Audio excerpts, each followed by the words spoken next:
Então, depois de finalmente a gente entender como que o nosso corpo consegue provocar um remanejo do excesso de glicose para produzir um estoque de modo a conservar essa energia para uma necessidade futura próxima, a gente agora vai entender como que esse processo acontece a longo prazo, né?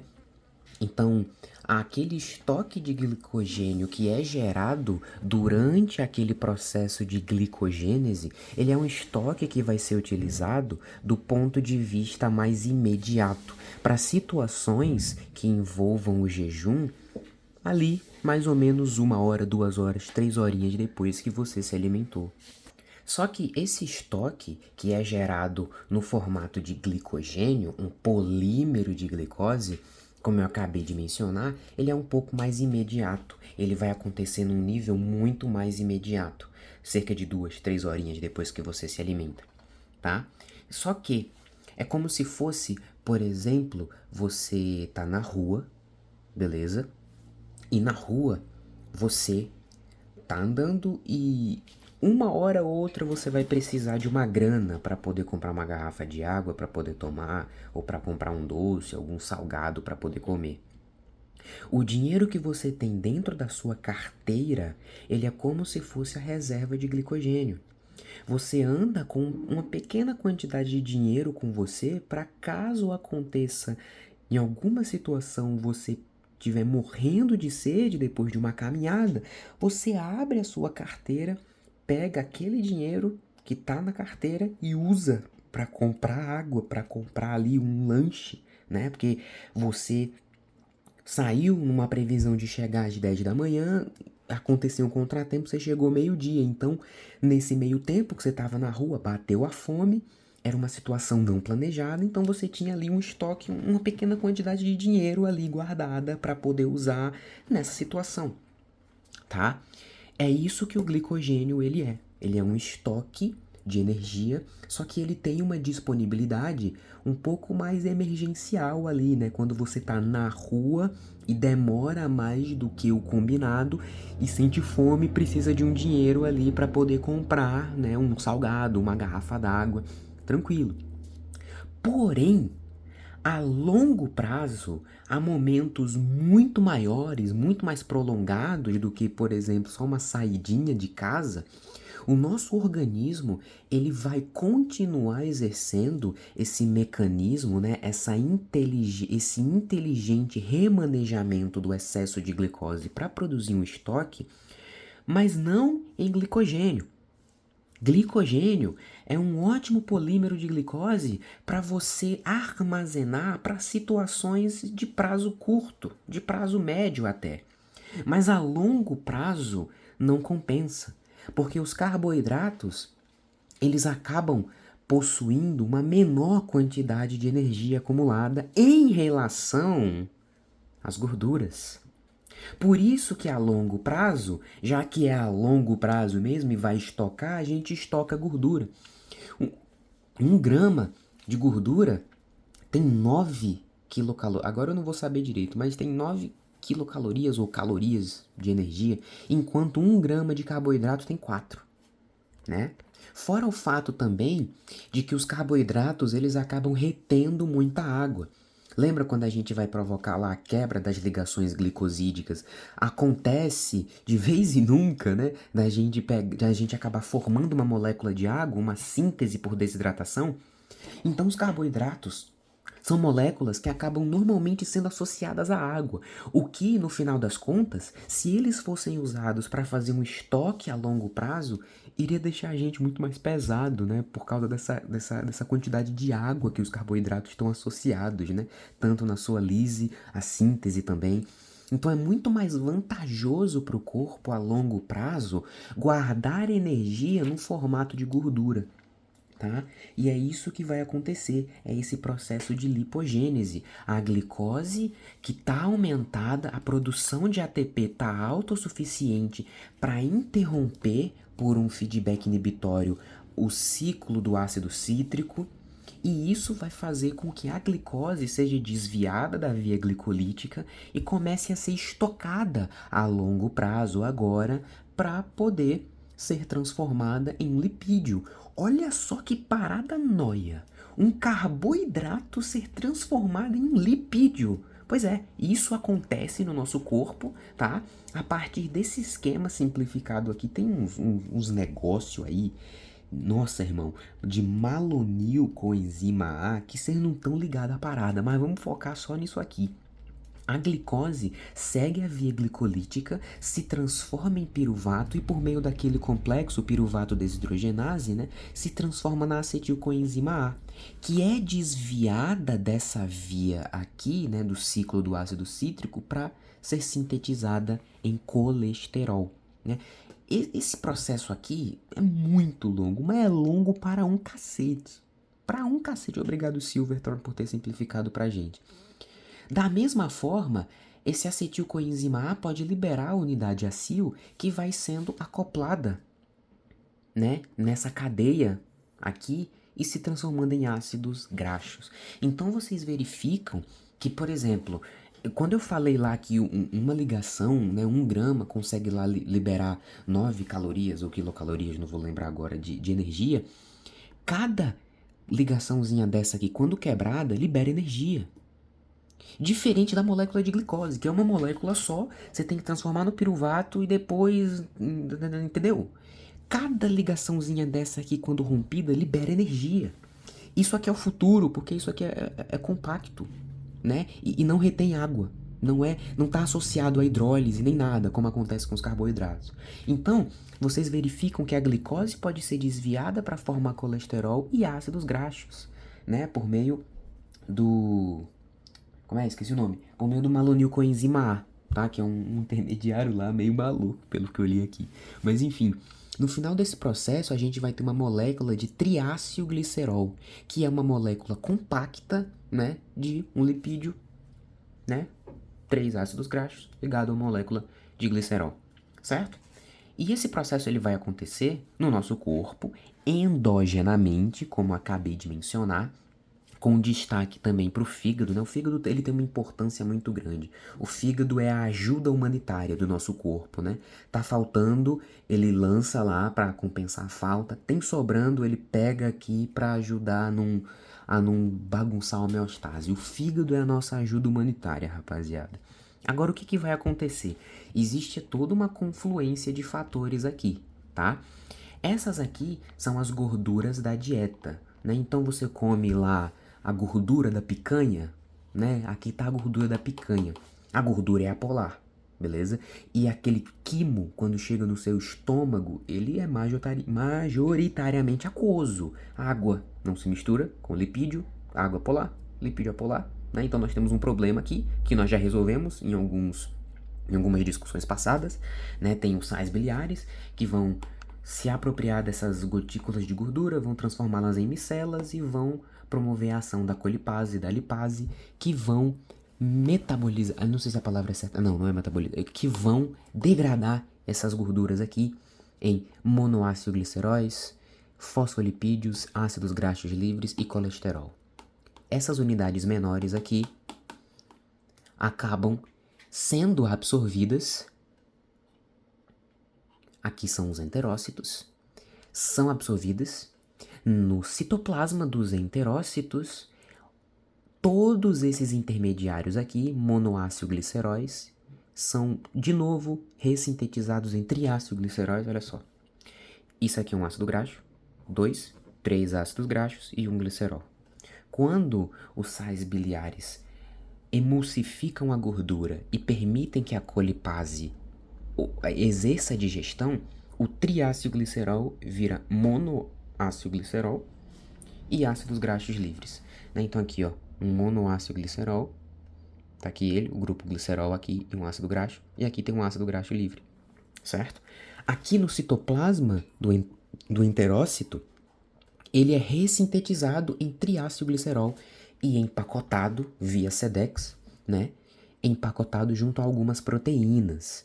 E como esse quilomicron é uma lipoproteína muito grande, ele não passa pela corrente sanguínea, né? Pelas fenestras lá dos vasos. Então ele passa para a linfa. Vocês viram que eu mencionei sobre lipoproteína? Pois é. Lipídio é apolar e tudo que é aquoso é polar. Logo, eles não conseguem se dissolver, se misturar. São immiscíveis. Lembram da química? Pois é. Por isso que quando aqui no citoplasma dos enterócitos ocorre a síntese novamente de triacilglicerol, eu preciso revestir esse lipídio por fora de uma camada de algo aquoso, de algo que se dissolve em plasma, nesse caso, proteína. Então eu tenho uma bolota de triacilglicerol, mas eu vou revestir ela de proteína. E aí, mesmo que dentro dela seja apolar, a camada de proteína por fora é polar. E aí eu consigo transportar ela, dissolver ela no plasma e transportá-la. Por isso que existe uma camada de proteína.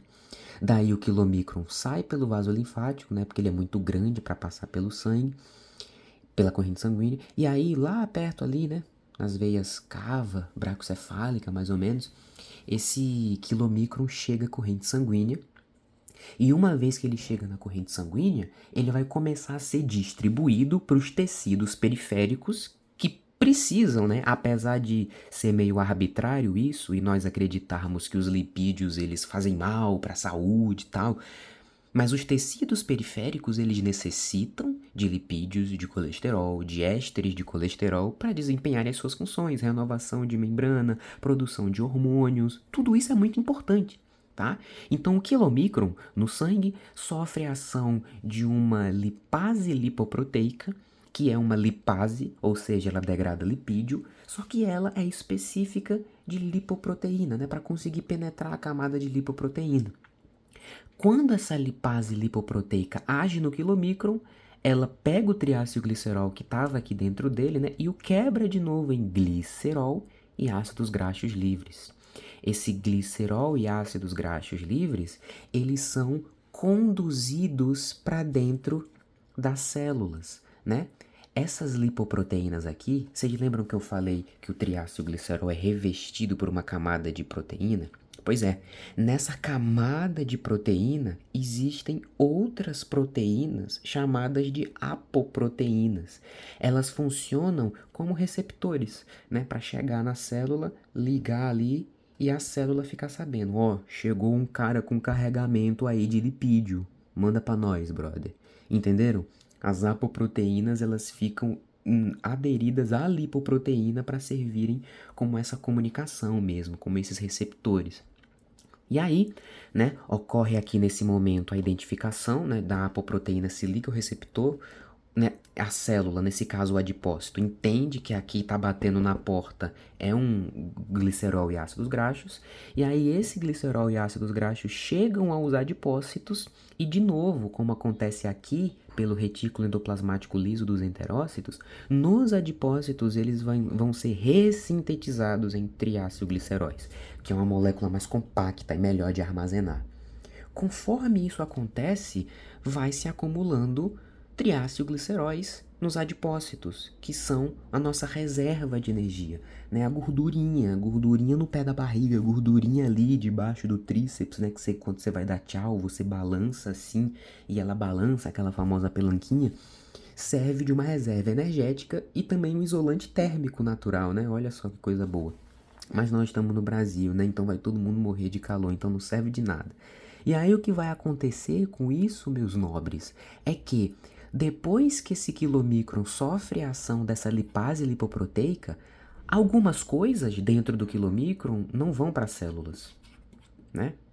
E aí sobra o que nós chamamos de um quilomicron remanescente, né? Algumas coisas sobraram, né? Glicerol e ácidos graxos foram para os adipócitos para serem armazenados e para a maioria das células esses ácidos graxos entram nelas e são oxidados para produzir energia, né? Porque esse processo é inverso, tá? A glicose pode se transformar num ácido graxo, num lipídio, e pode se voltar a transformar em acetilcoenzima A, né, que é um intermediário da glicose, para produzir ATP, né? Isso aqui é muito importante, tá? Então, Depois desse processo de distribuição de lipídios exógenos que foram obtidos a partir da dieta, os quilomicrons remanescentes voltam para o fígado, que é o cara, né? A gente já falou sobre ele aqui. Lá no fígado, ele vai meio que ir para um pátio de desmonte, né? Tipo um ferro velho, ele vai sofrer um desmonte lá e vai ser metabolizado, né? O que vai sobrar com isso é colesterol, ácidos graxos livres e as lipoproteínas, que estavam lá revestindo tudo. Essas lipoproteínas, elas vão ser ressintetizadas para englobar mais lipídios, mais colesterol. Só que lipídios e colesterol sintetizados pelo fígado, né? Então, nós falamos aqui sobre ácidos graxos e glicerol que vieram da dieta, foram absorvidos e foram levados para o corpo. Mas o nosso fígado também tem a capacidade de gerar, olha só, colesterol, ácidos graxos livres, tá? Você que é vegano e que diz que, nossa, eu não vou comer mais as comidas de origem animal, logo os meus exames de colesterol sempre vão dar baixos, você está errado. Você está errado, você é fake neri. Porque o seu fígado consegue produzir colesterol mesmo que você não coma colesterol, meu nobre. Esse é o ponto da questão aqui. Porque se você ficasse sem colesterol, meu caro amigo, além de você ter no exame lá de sangue baixo colesterol, você não ia ter hormônio, você não ia ter testosterona, não ia ter mineralocorticoide, não ia ter nada. As membranas plasmáticas da maioria das célulazinhas que estão dentro do seu corpo, meu querido amigo ativista, tem colesterol, tem ácido graxo. E você precisa disso. Então, mesmo que você não coma, o teu fígado tá fazendo para você. Tá bom? Pode dormir com essa aí hoje. E aí, depois que esse colesterol é sintetizado pelo fígado, ele precisa sair também para, de forma semelhante ao quilomicron, ser distribuído, né, pelos tecidos periféricos. E nesse caso, entra em cena, né, eu vou falar de duas, porque foi o que o Silverthorne colocou, mas tem o VLDL e o IDL, que é o intermediário. Mas entra em cena dois complexos de lipoproteínas que são, assim, os mais famosos, né? Já vai deixando o like, arrastando para cima para comprar o meu curso, porque são duas lipoproteínas que vão ter funções reversas. O LDL, que é uma lipoproteína de baixa densidade, ele capta esses lipídios hepáticos e vai distribuir para os tecidos periféricos. O HDL é o oposto, ele vem trazendo dos tecidos periféricos e devolvendo ao fígado, caso haja algum excesso, por exemplo, né? Então, esse LDL aqui é um colesterol de lipoproteína de baixa densidade, né? Low Density Lipoprotein, do inglês. E o que vai acontecer é que aqui no centro desse LDL eu tenho principalmente ésteres de colesterol, envolvidos por uma camada de lipoproteínas. Só que essa camada de lipoproteínas é bem fininha. A quantidade de colesterol que tem ali nesse LDL é muito grande. E a camada de lipoproteína por fora é bem fininha. Então ele é uma lipoproteína de baixa densidade, porque tem pouca lipoproteína. Logo, olha só, lembram do experimento da água e do óleo? A água fica embaixo porque é mais densa e o óleo fica em cima porque é menos denso. Se o LDL é baixa densidade, logo a densidade dele não é parecida com a da água, que é mais densa. Ela fica no fundo do copo. Se ele tem baixa densidade, ele é menos solúvel no plasma do que o HDL, que tem uma alta densidade de lipoproteína. Se ele tem mais lipoproteína, ele consegue ser dissolvido no plasma com mais facilidade. O LDL não, ele tem uma baixa densidade de lipoproteína, o que faz com que a forma com que ele se dissolva no plasma seja menos eficiente do que o HDL. Logo, aumenta a possibilidade desse LDL aqui ficar retido na parede dos vasos, de se acumular nessa parede dos vasos, de ser oxidado, porque o LDL ele tem uma tendência maior a ser oxidado, a gerar uma resposta inflamatória, a interagir com espécies reativas de oxigênio. Chama macrófagos começam a fagocitar, geram células espumosas, e o resultado disso é uma aterosclerose, na verdade? Pois é. Então, o LDL ele acaba sendo muito mais encarado como um risco, porque ele tem baixa densidade. Ele fica dissolvido no plasma de uma forma menos eficiente, porque ele tem baixa densidade. O plasma, né, que é aquoso, né? Vamos lembrar do copo com a água e óleo. A água é mais densa, o óleo é menos denso. Se o LDL é menos denso, a densidade dele está mais para óleo do que para água. Logo, ele tem mais dificuldade de se dissolver do que o HDL, que é High Density Lipoprotein, é alta, uma proteína, lipoproteína de alta densidade, né? Mas vocês verificam que mesmo assim o LDL é importante, ele vai para a célula, que usa esse colesterol para síntese de hormônios, síntese de membrana plasmática, tá? E ele é muito importante. O problema é que quando em excesso ele está associado a essa oxidação e a uma resposta inflamatória que envolve aterosclerose e DCC, que é doença cardíaca coronariana. Acho que é isso aí. E o LDL, em contrassenso, ó, a setinha tá descendo, ele tá trazendo o excesso de colesterol dos tecidos periféricos para devolver para o fígado, onde ele vai ser metabolizado, e esse colesterol em excesso aqui, ele pode sofrer reações metabólicas e se transformar de novo em sais biliares, que vão ser ejetados pelo ducto biliar, né? Ali vai pelo ducto colédoco, né? Chega ali na ampola do duodeno e vai de novo emulsificar as gorduras e depois segue o baile aí. Mas isso é que é importante, tá bom? Essas reservas energéticas na forma de lipídios é muito importante porque elas compensam mais do que os carboidratos, porque acabam conservando muito mais energia.